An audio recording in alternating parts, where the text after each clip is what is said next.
హైదరాబాద్ మలక్పేటలో అర్ధరాత్రి వేళ ఆగంతకుడు హడలెత్తిస్తున్నాడు. ముసరాంబాగ్ ప్రాంతంలోని అపార్ట్మెంట్లో నగ్నంగా సంచరిస్తున్నాడు.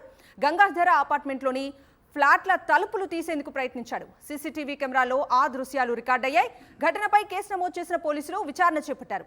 అపార్ట్మెంట్ పరిసరాల్లో సంచరిస్తున్న ఆగంతకుణ్ణి అదుపులోకి తీసుకోవాలని, భద్రతను పెంచాలని స్థానికులు కోరుతున్నారు. ఇదే అంశానికి సంబంధించి పూర్తి డీటెయిల్స్ అందించడానికి ముసరాంబాగ్ నుంచి మా ప్రతినిధి రవిచంద్ర లైవ్ లో జాయిన్ అవుతున్నారు. రవిచంద్ర, చెప్పండి, ఆ ఆగంతకుడికి సంబంధించి డీటెయిల్స్ ఏమన్నా తెలుసాయా? పోలీసులు ఏం చెప్తున్నారు? అప్డేట్స్ ఏంటి?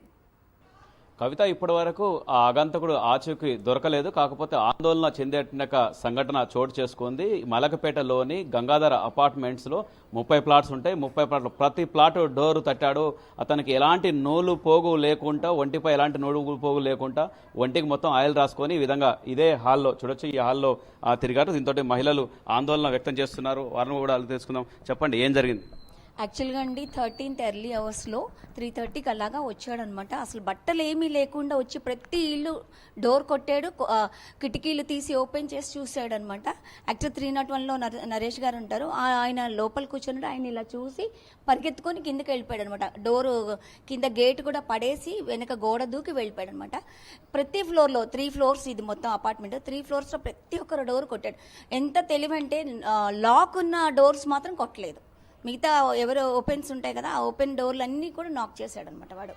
ప్రతి ఒక్కరు మేము భయపడుతున్నాం. ఇది వరకు చెడ్డీ గ్యాంగ్ అని ఉండేవారు, దొంగలు అని ఉండేవారు. ఇప్పుడు ఏంటంటే న్యూట్ వచ్చే దొంగలు స్టార్ట్ అయ్యారనమాట. ప్రతి ఒక్కరు కూడా జాగ్రత్తగా ఉండండి. ఎందుకంటే ఈరోజు మహిళల కోసం వచ్చాడండి. దొంగతనానికి అయితే బట్టలు లేకుండా ఎందుకు వస్తాడండి? బట్టలు లేకుండా వచ్చాడు ఒకటి. ఇంకోటి, ప్రతి డోరు దొంగ డోర్ ఎందుకు కొడతాడు చెప్పండి కదా? డోర్ కొట్టాడు కదా వాడు, ఇంటెన్షన్తోనే వచ్చాడు. అది కూడా కారులో వచ్చాడు అనమాట. వెనక లైన్లో కారు ఆపి వచ్చి మరి ప్రతి ఒక్కరు డోర్ కొట్టాడు. కిటికీలు ఓపెన్ చేసి చూశాడు. వీళ్ళది కూడా ఇట్లా ఇట్లా గ్రిల్లోంచి ఇట్లా చూశాడు అనమాట. ఆయన గట్టిగా అరవడంతో పరిగెత్తుకొని కిందకి వెళ్ళిపోయాడు. వారు కూడా ఉన్నారు, వారిని తెలుసుకుందామని. చెప్పండి, అంటే మీరు ఆ రాత్రి చూశారు కదా, చెప్పండి. సుమారు అప్పుడు 2:30 అయింది, 2:30 అయింది. నేను లోపల ఏసీ సరే గాలి రావడం లేదు. సరే అప్పుడే వచ్చి కూర్చున్నా టీవీ ముందర. ఇక్కడనే కూర్చున్నా. కూర్చుంటే వాడు ఒకసారి ఇట్లా తిరిగిపోయాడు వచ్చి, బట్టలు కూడా ఎవడని. మళ్ళీ ఇక్కడ వచ్చి అక్కడ పోయాడు. అన్ని తలుపులు తెరిచి చూస్తున్నాడు. మాది వచ్చి కొడతా ఉన్నాడు. దొంగ దొంగ దొంగ అని భయంకరంగా వచ్చినామని తాళం తీసి కిందికి పోయే లోపల వాడు ఎక్కడ దాచుకున్నాడో తెలియదు. నేను రాడు పట్టుకొని మొత్తం తిరిగాను. వాచ్మెన్లో లేపాను పోయి. ఆ గేట్ గుంజాడు, గేట్ కింద పడిపోయింది.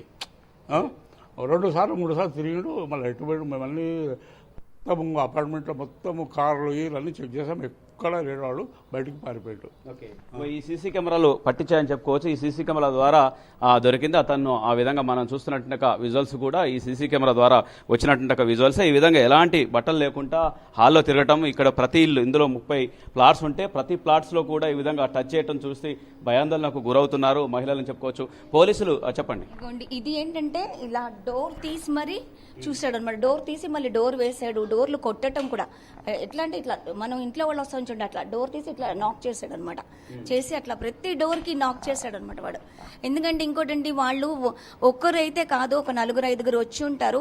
ఇలా ఎన్ని అపార్ట్మెంట్స్కి వచ్చారో తెలియదు. పోలీస్ పెట్రోలింగ్ ఒకటి పెంచాలి. మీడియా వాళ్ళకి ఎస్పెషల్లీ థ్యాంక్స్. ఎందుకంటే ఈ 3 డేస్గా ప్రతి ఒక్కరు వచ్చి ప్రతి ఒక్కరు మా దగ్గర నుంచి ఎంక్వైరీ చేసి తెలుసుకుంటున్నారు అనమాట. దానివల్ల కూడా మాకు ఏంటంటే కొద్దిగా హెల్ప్ అయింది. వేరే కాలనీస్ వాళ్ళు కూడా మాకు ఫోన్ చేసి ఇలా అయిందంట కదా, అమ్మో మేము జాగ్రత్తగా ఉండాలి. ప్రతి ఒక్కరు అంటే వాళ్ళు కూడా కొద్దిగా జాగ్రత్త తిరుగుతున్నారండి. అంటే ఇప్పుడు మాకేంటంటే ఆ అన్నయ్య పుణ్యమని సీసీ కెమెరాలు మాకు తెలిసింది. ఇంతకుముందు ఎన్నిసార్లు వచ్చారో మాకు తెలియదు కదా. ఇంతకుముందు కెమెరాస్ ఉండేవి కానీ సీసీ కెమెరాలు ఏవి పనిచేయలేదు. ఇప్పుడైతే దానివల్ల తెలిసింది. ప్రతి దగ్గర అండి, రోడ్లలో కూడా ప్రతి ఒక్కరికి నేనంటే కార్పొరేటర్ గారికి, అందరికి ఎమ్మెల్యేకి రిక్వెస్ట్ ఏంటంటే ప్రతి దగ్గర పోల్స్ లో కెమెరాస్ వర్క్ చేయాలి కంపల్సరీగా. అంటే ఇది మహిళలు చెప్పేది. ప్రతి దగ్గర సీసీ కెమెరాలు ఏర్పాటు చేసేసి పోలీసులు పెట్రోలింగ్ ఎక్కువగా చేస్తే ఇలాంటి సంఘటనలు జరగకుంటుంటాయి. జాగ్రత్త తీసుకోవాలి, లేదంటే మహిళలకు భయాందోళన కలిగించే సంఘటనలు చోటు చేసుకుంటాయని చెప్తున్నారు కవిత. రైట్ రవిచంద్ర.